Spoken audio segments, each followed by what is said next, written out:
Béni sois-tu, Seigneur. Dans Nombre 6, à partir du verset 22, il est dit ceci. L'Éternel parla à Moïse et dit, parle à Aaron et à ses fils et dit, vous bénirez ainsi les enfants d'Israël et vous leur direz, que l'Éternel te bénisse, qu'il te garde, que l'Éternel fasse luire sa face sur toi et qu'il t'accorde la grâce. Que l'Éternel tourne sa face vers toi et qu'il te donne la paix. C'est ainsi qu'ils mettront mon nom sur les enfants d'Israël et je les bénirai. Voici comment Dieu a parlé à ses serviteurs afin qu'ils bénissent le peuple de Dieu. Et c'est ainsi que nous-mêmes, nous voulons accorder avec cet ordre de Dieu. Et nous voulons bénir le peuple de Dieu dans toutes ses entreprises. Que Dieu ordonne à la bénédiction d'être avec vous tous les jours de votre vie. Que le bonheur et la grâce vous accompagnent encore tout le long de cette année. Seigneur, je viens devant le trône de ta grâce pour te remettre entre tes mains ce mois d'avril. C'est le 4e mois de l'année et je veux t'adresser cette prière, cette confession de foi, afin que tu déverses ta bénédiction dans nos vies. Seigneur, nous déclarons en ce nouveau mois d'avril que tu seras encore celui qui conduira nos pas par ta force toute puissante. Je reconnais que tu travailles dans les coulisses de ma vie pour restaurer tous les domaines de ma vie. Tu veilles sur mon âme, tu veilles sur ma vie, tu places tes anges et tes sentinelles à mes côtés afin que je ne m'égare point loin de tes plans parfaits pour ma vie. Seigneur, je te demande qu'en ce nouveau mois, tu puisses déverser ton esprit en abondance sur ma vie afin que je comprenne toujours plus la beauté des valeurs du ciel. Mes bien-aimés, associez-vous avec ma prière pour votre propre vie. Avril, c'est A. A comme avance.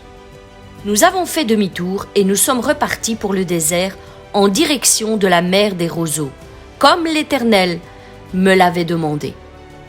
Pendant de longs jours, nous avons tourné autour de la montagne de Séhir. Alors l'Éternel me dit, vous avez fait assez longtemps le tour de ces montagnes. Prenez la direction du nord. Ordonne au peuple, vous allez passer près de la frontière de vos frères, les descendants d'Ésaü, qui habitent la région de Séhir. Ils auront peur de vous, mais faites bien attention, n'allez pas les attaquer, car je ne vous donnerai rien de leur pays, pas même de quoi poser le pied. En effet, j'ai donné la région montagneuse de Séhir en possession à Ésaü. Vous achèterez d'eux tout ce que vous mangerez, et vous leur paierez même l'eau que vous boirez. Car l'Éternel votre Dieu vous a béni dans toutes vos entreprises. Il a veillé sur vous pendant votre marche à travers ce vaste désert. Voilà 40 années que l'Éternel votre Dieu est avec vous, et vous n'avez manqué de rien. Mes bien-aimés, il faut l'avouer, combien de fois dans notre vie ce passage nous reflète. Nous avons parcouru tant de chemins, parcouru des monts et des vallées, surmonté des tempêtes, des épreuves incroyables parfois, et même gagné de nombreux combats tout au long de notre vie. Et pourtant, tout à coup, à un moment donné de notre vie chrétienne, nous arrivons encore à tourner en rond, à baisser les bras, à nous décourager face à des obstacles bien plus petits que ceux que nous avons déjà surmontés. Pourquoi ? Mais pourquoi donc ? À cause de notre manque de persévérance, sans doute. Certains chrétiens se débattent inlassablement au cœur des situations impossibles, simplement parce qu'ils se trouvent au mauvais endroit, au mauvais moment. Parce qu'ils ne prennent pas position face à leurs échecs qu'ils subissent, parce qu'ils se lassent et baissent les bras alors qu'ils sont si près du but. Ils tournent inlassablement autour des mêmes montagnes et ne finissent jamais par les surmonter.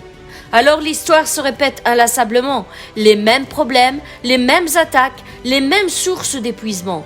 Ils n'apprennent rien en chemin. Ils n'apprennent rien de leurs échecs et ne changent jamais rien à leur façon de faire, à leur façon de penser.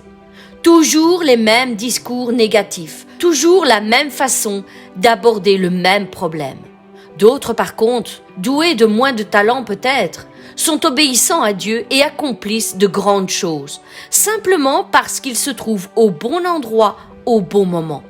Parce qu'ils ont suivi parfaitement les instructions de Dieu et qu'ils ont surmonté les montagnes qui se dressaient sur leur chemin. Qu'ils ont appris de leurs erreurs et pris position face à leurs attaques en les abordant d'une autre manière que la première fois. Mes bien-aimés, Dieu vous connaît parfaitement et connaît exactement le chemin par lequel vous devez passer. Il connaît l'importance de chaque pas, chaque direction que vous devriez emprunter et pourquoi il vous fait passer par ce chemin et non un autre. N'oubliez jamais que Dieu est souverain. C'est lui qui vous transforme et travaille en vous pendant que vous marchez sur le chemin qu'il a tracé sous vos pas. Mais si vous ne vous trouvez pas sur ce chemin, il ne pourra pas vous modeler comme lui le veut. Il connaît l'importance de chaque chemin pour chaque personne. Souvenez-vous de ce que la parole nous dit dans le passage pour la Samaritaine. Il fallait qu'il passe par la Samarie. Mais pourquoi donc fallait-il qu'il passe par ce chemin ? Parce que là se trouvait une femme qui avait besoin de lui. Et à travers elle, toute une ville allait être touchée par la grâce divine. 500 personnes virent Jésus après sa résurrection, mais seulement 120 montèrent à la chambre haute. Et seulement ceux qui ont été obéissants et présents ce jour-là reçurent la bénédiction promise par le Seigneur. Vous ne pouvez pas continuer à faire toutes ces choses qui ne conviennent pas à Dieu, toutes ces choses que Dieu vous a déjà montré comment les abandonner, toutes ces choses dont il vous a déjà montré le moyen d'en venir à bout. Ne pas faire ce qu'il vous dit et puis aller à l'église, y passer 2 ou 3 heures chaque semaine en espérant que Dieu vous guidera et vous soutiendra de nouveau pour toutes les mêmes choses inlassablement. La Bible nous dit que si nous sommes obéissants dans les petites choses, nous en recevrons de plus grandes. Mais si nous sommes et demeurons inlassablement désobéissants dans les petites choses, pourquoi s'attendre à d'autres choses, plus grandes, des choses meilleures que les premières ? Dieu ne veut pas vous bénir où que vous soyez et quoi que vous fassiez. Il vous bénira si vous suivez ses instructions et si vous obéissez à sa parole et que vous vous trouviez à l'endroit où il désire que vous soyez. L'endroit où vous vous trouvez et les choses que vous mettez en pratique dans votre vie détermineront l'intervention de Dieu ou non. Soit pousseront en vous des fruits d'amour et de patience, soit des mauvaises herbes, de la rancune, de la haine. Soit vos qualités prendront le dessus, soit vos faiblesses. C'est à vous de prendre position. C'est à vous de choisir la direction de vos pas. Dieu a promis de vous accorder sa faveur divine, sa grâce. Mais ce qu'il attend de vous, c'est que vous fassiez vous aussi votre part et que vous changiez votre attitude et que vous marchiez comme lui le veut et par le chemin qu'il vous montre. Ruth n'a-t-elle pas déménagé de Moab jusqu'à Bethléem avant de rencontrer Boaz et de voir sa vie changer du tout au tout et être bénie au-delà de ses rêves ?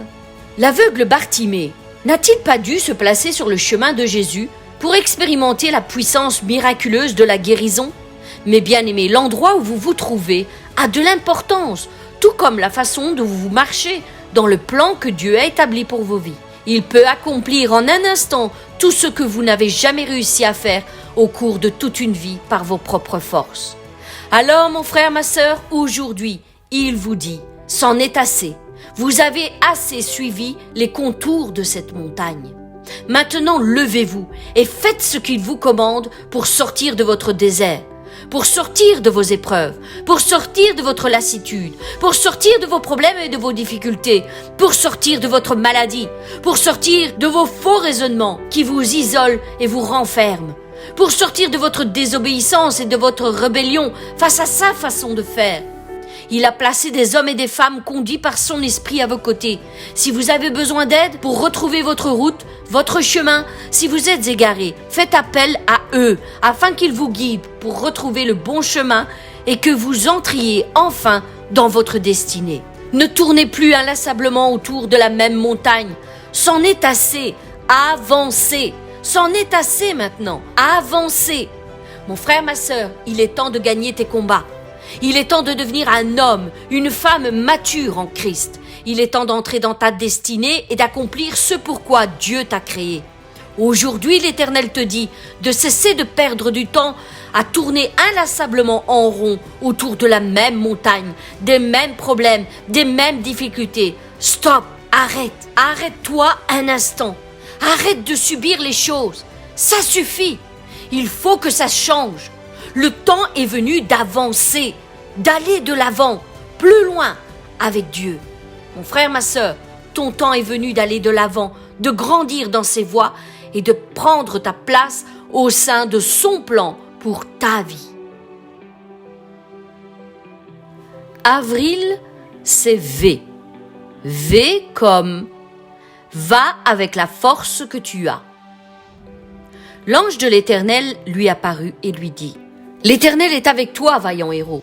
Gédéon lui dit: Ah, mon Seigneur, si l'Éternel est avec nous, pourquoi toutes ces choses nous sont-elles arrivées? Et où sont tous les prodiges que nos pères nous racontent quand ils disent: L'Éternel ne nous a-t-il pas fait monter hors d'Égypte? Maintenant l'Éternel nous abandonne et il nous livre entre les mains de Madian. L'Éternel se tourna vers lui et dit: Va avec cette force que tu as. Va et délivre Israël de la main de Madian. N'est-ce pas moi qui t'envoie? Gédéon lui dit: Ah, mon Seigneur, avec quoi délivrerai-je Israël?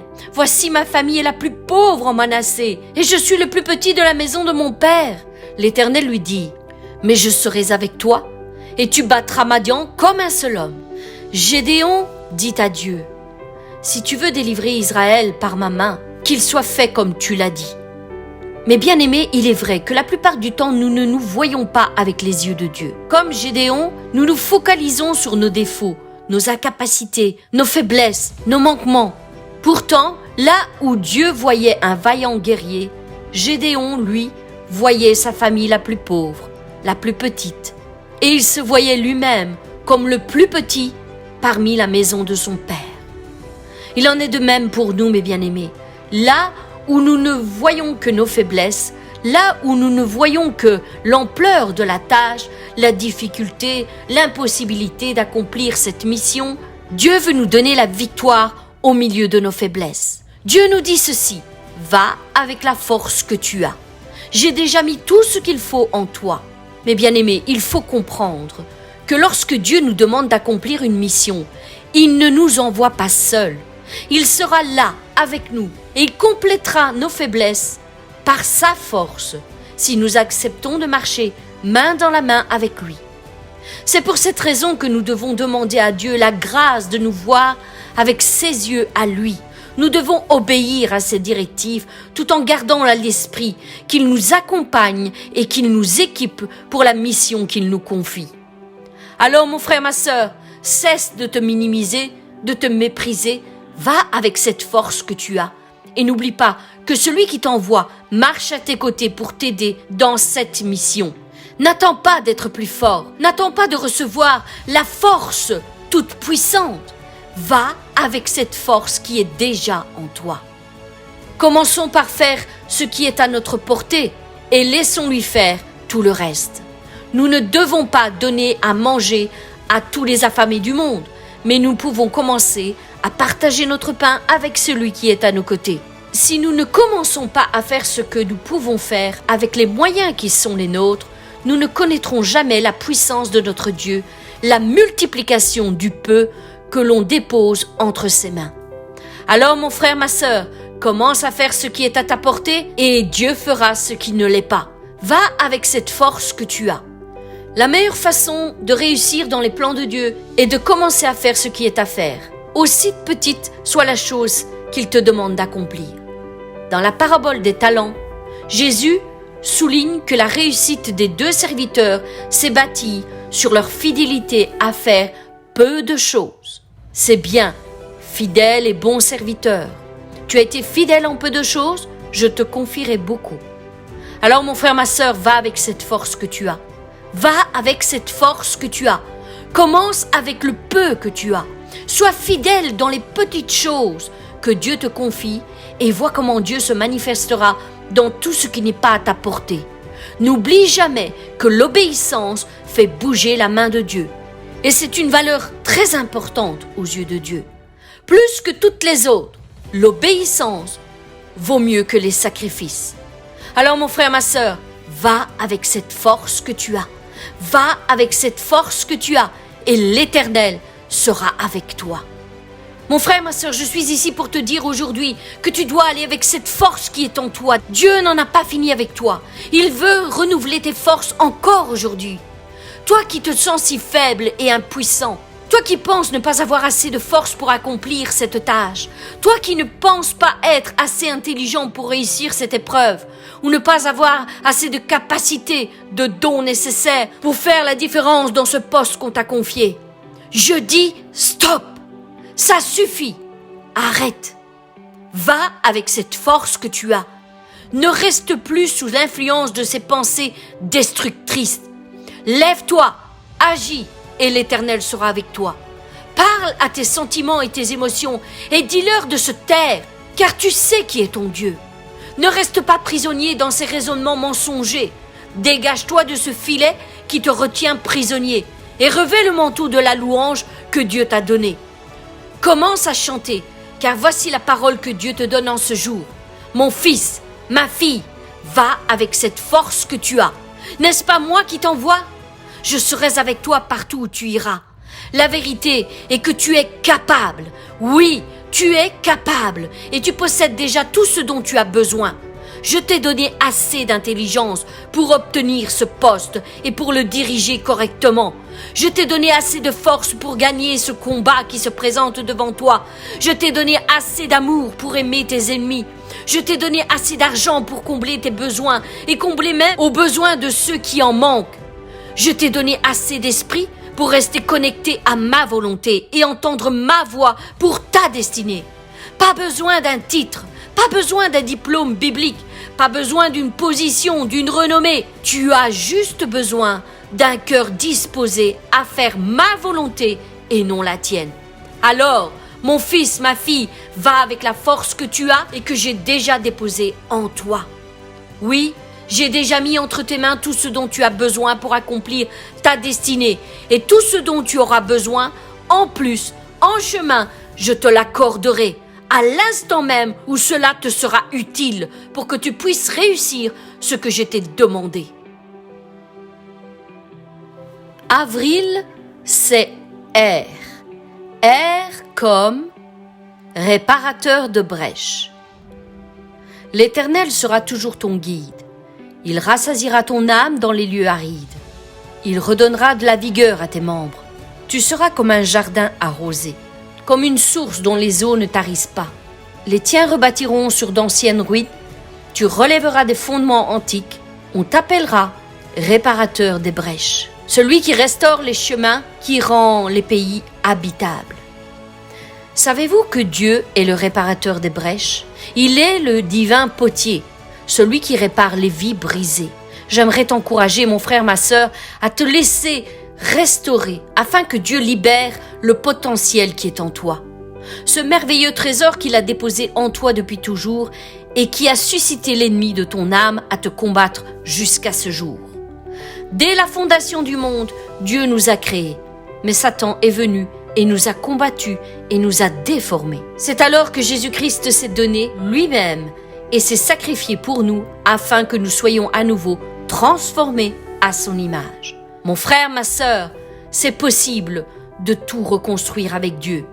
Aussi bas sois-tu tombé, aussi brisée soit ta vie actuelle, et quels que soient tes péchés, tes faiblesses, tes manquements, sache que Jésus-Christ est là et qu'il te tend à nouveau les mains afin que tu prennes un nouveau départ avec lui. Laisse-le reconstruire le vase brisé que tu es. Laisse-le faire de toi un vase d'honneur au service de son royaume. Laisse-le parler à ton cœur. Laisse-le essuyer tes larmes et soigner tes blessures de cœur. Mon frère, ma sœur, voici ce que l'Éternel, le Tout-Puissant, déclare aujourd'hui à ton sujet. Mon enfant, écoute-moi. Et vous, mon peuple, soyez attentifs. Je suis l'Éternel, ton Dieu. Je t'ai appelé par ton nom dès la sortie des entrailles de ta mère. Je t'ai couvert de l'ombre de ma main, j'ai fait de toi une flèche aiguë et je t'ai caché dans mon carquois. Tu es mon serviteur, tu es ma servante, en qui je me glorifierai. Voilà pourquoi je déclare, je sais au plus profond de mon cœur que mon droit est auprès de l'Éternel et que ma récompense se trouve auprès de mon Dieu.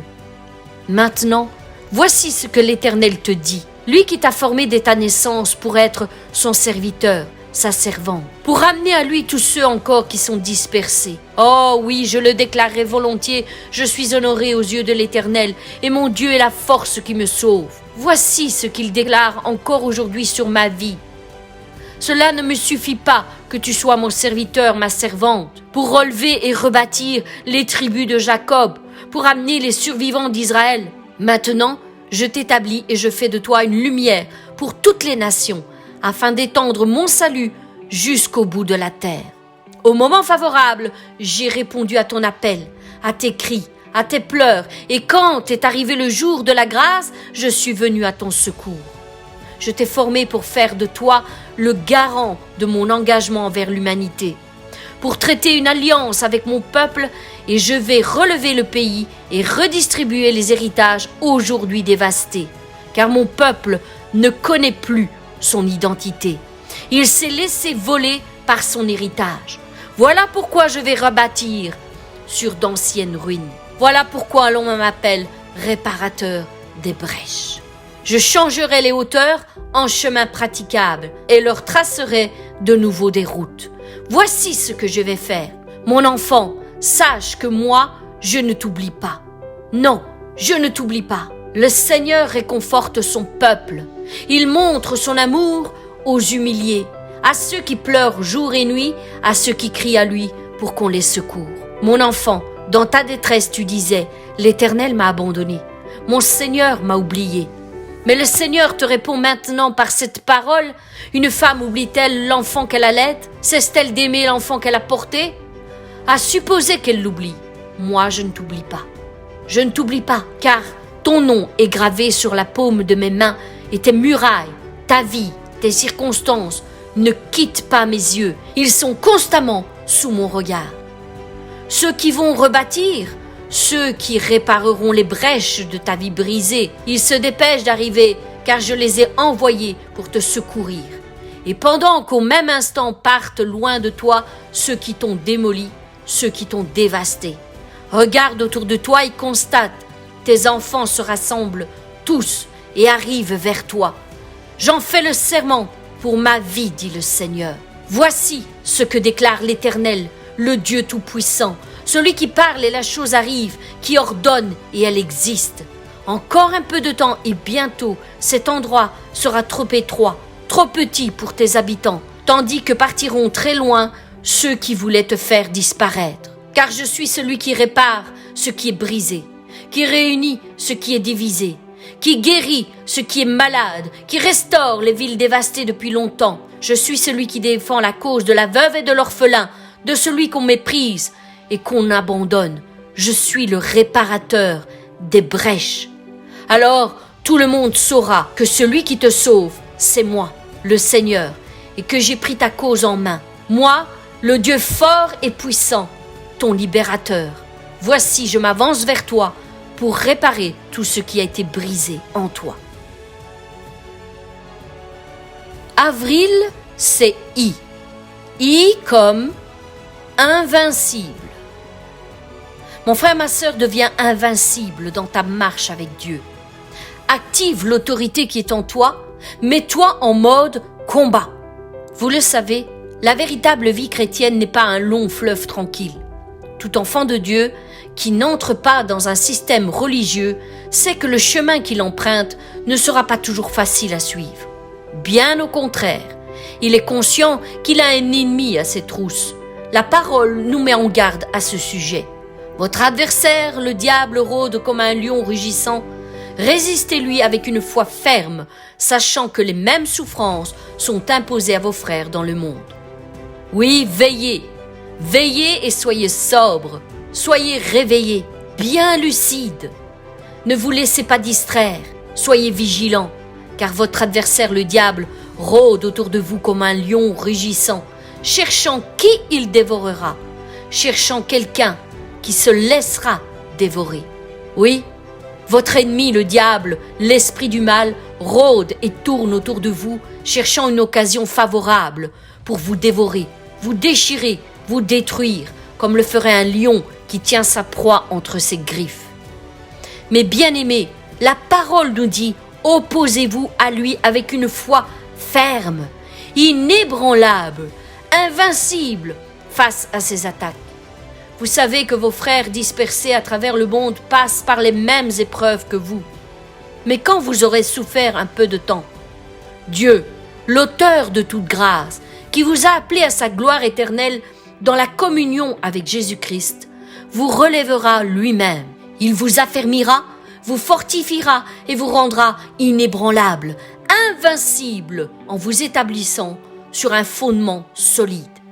Mais bien-aimés, il est vital pour chacun d'entre nous de connaître, de réaliser et de prendre réellement conscience de qui est celui qui nous combat tous les jours de notre vie. Sans cela, nous serons sans armes et sans défense face à lui et à toutes les attaques qu'il mène contre nous pour nous tuer, égorger, détruire. Ne laissez donc pas à Satan l'avantage sur vous, car vous n'ignorez pas ses desseins. Soumettez-vous donc à Dieu, résistez au diable et il fuira loin de vous. Il est bien triste de constater que d'innombrables chrétiens disent croire en Dieu, mais croient très peu à Satan, à ses anges déchus, aux démons, à son existence et à sa domination sur nos vies. Il y en a très peu qui sont réellement conscients que nous menons une véritable guerre au quotidien contre celui qui veut notre perte. Il y a très peu qui luttent réellement pour stopper celui qui nous combat, le stopper dans son avancement dans notre foyer, dans nos couples, dans nos enfants, dans nos familles, dans notre pays. Ils essaient de combattre des choses spirituelles par des moyens charnels. Allez dire à un esprit méchant de se calmer lorsqu'il a une emprise sur quelqu'un. Croyez-vous sincèrement qu'on peut se débarrasser d'un esprit impur par de simples paroles humaines? Non, bien sûr que non. Il faut de l'autorité en Jésus-Christ. Beaucoup essayent de se débarrasser d'esprits impurs par leurs simples paroles, sans aucune soumission à Dieu. Tout cela est inutile. Oui, je le répète, tout cela est inutile. Mon frère, ma sœur, si tu luttes de cette manière, sache que tu combats en vain. Soumets-toi donc à Dieu d'abord. Suis ses conseils, ses directives, sois obéissant et tu obtiendras alors de l'autorité en Christ. Deviens invincible par ton obéissance. Il suffit de regarder autour de nous et de constater le terrible dégât qu'il opère. Les couples sont dévastés, de plus en plus de divorces. Les enfants sont égarés.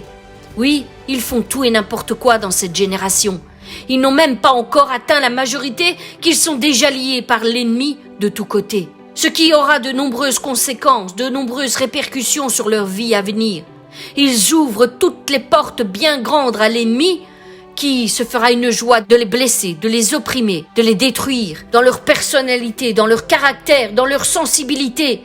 Ils n'ont plus aucune identité. Que faisons-nous pour les défendre face à cet ennemi?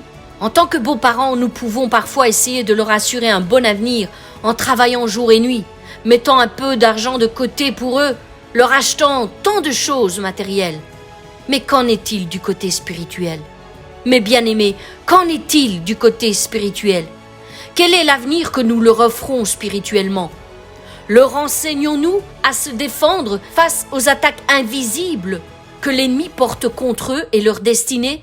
Vous savez, le meilleur avenir, le meilleur trésor que vous pouvez leur léguer, c'est de leur apprendre à se défendre contre celui qui essaiera toujours de les tuer. Il est semblable à un véritable truand qui en voudrait à leur vie. N'allez-vous pas les défendre? N'allez-vous pas leur montrer la façon de faire, d'en venir à bout? C'est exactement la même chose que quelqu'un qui aide une personne qui vit dans la famine. Tu peux, mon frère, ma sœur, lui apporter un merveilleux plat qui va le rassasier pour un instant. Mais toutefois, si tu lui donnes tous les outils qui lui sont nécessaires et que tu lui apprends à cultiver la terre, il sortira définitivement de cette famine. Quelles sont les véritables valeurs que nous mettons en place ici-bas? Quels sont les moyens que nous avons entre nos mains pour survivre ici-bas? Par le biais de ces enseignements, nous vous donnons ici toutes les clés en main pour réussir votre vie. Nous vous donnons ici les véritables enseignements qui vous sont nécessaires pour sortir victorieux en tout temps et en toutes circonstances de tous vos problèmes. Mais il vous appartient de les prendre au sérieux et de vous en servir pour votre propre vie. Parce que l'argent n'est pas une arme indestructible ici-bas, mais la prière, elle l'est. L'argent n'est pas la solution face au monde spirituel, mais la prière est une arme extrêmement puissante, invincible dans le monde spirituel. L'argent n'a aucune valeur dans la dimension de l'esprit. Souvenez-vous de ce que Jésus lui-même a répondu à Pierre. Rendez donc à César ce qui est à César, et à Dieu ce qui revient à Dieu. Veux-tu devenir invincible, mon frère et ma sœur, face à ton ennemi? Alors tiens-toi debout, dans la prière, face à ton Dieu, et élève vers lui des prières audacieuses et dignes d'un véritable adorateur. Soyons des véritables adorateurs, comme nous le dit la parole, car ce sont ceux-ci qui plaisent véritablement à Dieu. Ceux qui adorent en esprit et en vérité. Oui, en esprit et en vérité. Faites-vous des trésors inestimables dans le ciel. Cessons de nous confier dans l'argent. Cessons de ne rechercher que l'argent et ses valeurs terrestres. Soyons fervents pour acquérir les véritables trésors du ciel, celles qu'on ne peut pas voler. L'argent, mon frère, ma sœur, ne définira jamais qui tu es vraiment. Mais la prière, oui, ton nom sera connu dans les cieux et tes ennemis trembleront face à toi à chaque fois qu'ils te verront plier les genoux pour intercéder en faveur du peuple de Dieu, en faveur de tes événements et de tes circonstances. Peu importe que tu sois riche ou pauvre, Dieu ne regarde pas à la quantité d'argent que tu possèdes. Il regarde à ton cœur. Il regarde au cœur, il regarde à ta sincérité, il regarde à ton intégrité. Voilà quelles sont les véritables valeurs qui ne s'achètent pas dans le ciel. Elles s'acquièrent d'un cœur sincère, pur et obéissant à Dieu. Alors, cessons de nous confier dans nos richesses, mais confions-nous à notre Père céleste qui pourvoira à tous nos besoins et qui prendra bien soin de nous. Aujourd'hui, mon frère, ma sœur, faisons un pas de plus vers lui, montons une marche de plus, rendons-lui grâce pour ses bontés qui se renouvellent chaque matin sur nos vies. Faisons monter vers lui des actions de grâce et des remerciements pour qui il est et non pour ce qu'il nous donne ou devrait nous donner selon nous. Cessons de nous plaindre de ce que nous n'avons pas, mais au contraire, rendons grâce pour tout ce qu'il nous a déjà accordé. Tous ces trésors que l'argent n'achète pas et qu'il nous a donnés parce qu'il nous aime. Aujourd'hui, mon frère, ma sœur, soyons de véritables adorateurs, en esprit et en vérité. Acquérons les vraies valeurs du ciel, celles qui sont inestimables et qui nous rendent invincibles dans les lieux célestes. Dites-lui combien vous lui êtes reconnaissant pour tout ce qu'il a fait jusqu'à ce jour dans votre vie. Faites fuir l'ennemi de vos vies et élevez des prières de remerciement, des prières de combat et d'autorité, des prières audacieuses qui remueront le ciel et qui vous donneront la victoire. Aujourd'hui, prenez votre victoire, soyez invincibles, soyez violents dans les lieux célestes.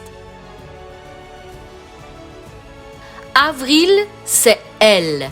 Elle comme le lion de la tribu de Juda. Jésus est le lion de la tribu de Juda. Et l'un des vieillards me dit, « Ne pleure pas. Voici, le lion de la tribu de Juda, le rejeton de David, a vaincu pour ouvrir le livre et les 7 sceaux. » Si notre ennemi est décrit comme un lion rugissant qui cherche à nous dévorer, il existe en réalité un bien plus fort que lui, le lion de la tribu de Juda. Ce lion qui représente Jésus-Christ a vaincu parfaitement le diable et lui a repris l'autorité sur la terre. C'est lui qui va rétablir l'harmonie parfaite entre Dieu et sa création, en jetant l'accusateur et tous ceux qui l'ont suivi dans sa rébellion contre Dieu dans le lac de soufre et de feu. Jésus est le lion de la tribu de Juda.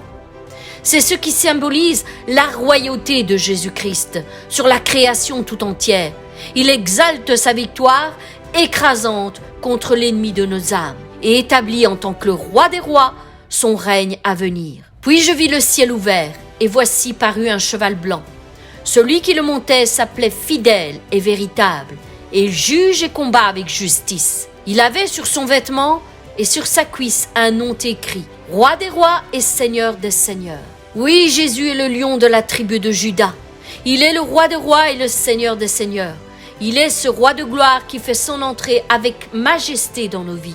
Il est l'autorité suprême dans le ciel comme sur la terre.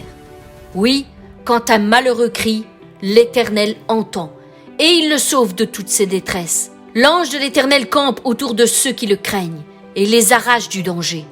Sentez et voyez combien l'Éternel est bon. Heureux l'homme qui cherche en lui son refuge. Mes bien-aimés, tressaillons de joie et d'allégresse devant lui, car il campe autour de nous pour nous arracher de tout danger. Oui, le lion de la tribu de Juda nous entoure par derrière et par devant et pose sa main puissante sur nous pour nous délivrer de la main de nos ennemis. Jésus est le lion de la tribu de Juda, celui qui a été désigné pour la rédemption de l'humanité. Il est le seul à pouvoir accomplir ce plan parfait. Alors, mon frère, ma sœur, ne pleure pas, ne t'effraie pas, car voici le lion de la tribu de Juda, le rejeton de David a vaincu pour ouvrir le livre et les 7 sceaux. Jésus est le lion de la tribu de Juda, et il vient avec puissance nous rendre la liberté qu'il nous a acquise par l'œuvre rédemptrice de la croix. Il vient délivrer son peuple comme au jour d'autrefois, lorsqu'il a délivré le peuple d'Israël de l'esclavage de l'Égypte, lorsqu'il est venu délivrer Sarah de la stérilité, lorsqu'il est venu délivrer David de la main de Goliath, lorsqu'il est venu délivrer Daniel de la fosse au lion, lorsqu'il est venu délivrer Jonas du grand poisson et les amis de Daniel de la fournaise ardente, lorsqu'il est venu délivrer Pierre de la prison. Oui, le lion de la tribu de Juda a triomphé avec puissance pour délivrer son peuple. Il s'est avancé et a même défié le dernier obstacle, le dernier ennemi, la mort. Le lion de la tribu de Juda a gagné le combat. Jésus est sorti du tombeau et a repris les clés de la mort et du séjour des morts. C'est pourquoi aujourd'hui, il est le grand vainqueur sur ta vie, au nom de Jésus. Seigneur, je te rends grâce pour chaque jour de ma vie. Je te remercie pour le réconfort que tu m'as apporté dans ta parole chaque jour de ma vie. Merci pour ta voix qui m'appelle et m'encourage en me disant « Avance, avance, tu peux le faire, tu n'es pas seul, je suis avec toi, ensemble nous allons y arriver. » Cette épreuve n'est pas trop dure pour toi, tu vas réussir car je suis moi-même avec toi. Va avec la force que tu as, car j'ai déjà mis en toi tout ce qu'il te faut pour sortir victorieux de cette épreuve que tu traverses en ce moment. Ne t'arrête pas maintenant, ne te décourage pas, ne baisse pas les bras. Tu as assez de force en toi pour aller jusqu'au bout. N'oublie pas que je suis le réparateur de brèches. Je suis celui qui œuvre en toi pour restaurer ta vie dans tous les domaines qui ont été brisés. Ma spécialité est de faire d'une vie complètement brisée un vase d'honneur pour que ma gloire resplendisse sur cette terre. C'est moi qui soigne tes blessures et qui mets un baume sur ton cœur à chaque fois qu'il le faut. Rien ni personne ne pourra stopper mon plan parfait pour ta vie, car je suis invincible et je te rends toi-même invincible. Je veille sur ton âme, je veille sur ta vie pour te rendre semblable à moi. Beaucoup t'ont combattu, beaucoup t'ont rejeté, méprisé, beaucoup ont tenté de détruire mon œuvre en toi, mais je te le dis, ils ont tous échoué. Je suis le lion de la tribu de Juda. Je campe autour de toi comme un lion prêt à bondir sur sa proie et dévorer celui qui touche à ses enfants. Prends donc courage, mon enfant. Prends donc courage, mon fils, ma fille, car j'ai vaincu le monde et mon œuvre en toi est parfaite. Ensemble, nous rebâtirons sur d'anciennes ruines et nous ferons à nouveau éclater des cris de joie sur le rétablissement de ta vie dévastée par les circonstances et les épreuves et sur tous les combats que tu es en train d'affronter en cet instant. Prends donc courage car je suis avec toi pour te délivrer de la main de tous ceux qui t'oppressent. Je demeure au contrôle de chaque chose dans ta vie. Ne l'oublie jamais. Rien n'échappe à mon contrôle. Rien n'est hors de ma portée. Rien ne me surprend, je suis au contrôle. Seigneur, je m'en remets à toi, encore en ce nouveau mois d'avril. Je te remets tous mes frères et toutes mes sœurs. Je te demande de veiller sur eux et de leur accorder ta grâce encore en ce nouveau mois. Sois notre force, notre libérateur, notre consolateur dans chaque situation que nous allons traverser. Bénis mes frères et sœurs et sois bénis et glorifiés au siècle des siècles. Mes bien-aimés, soyez bénis abondamment, infiniment et bien au-delà de toutes vos espérances en ce nouveau mois d'avril. Amen.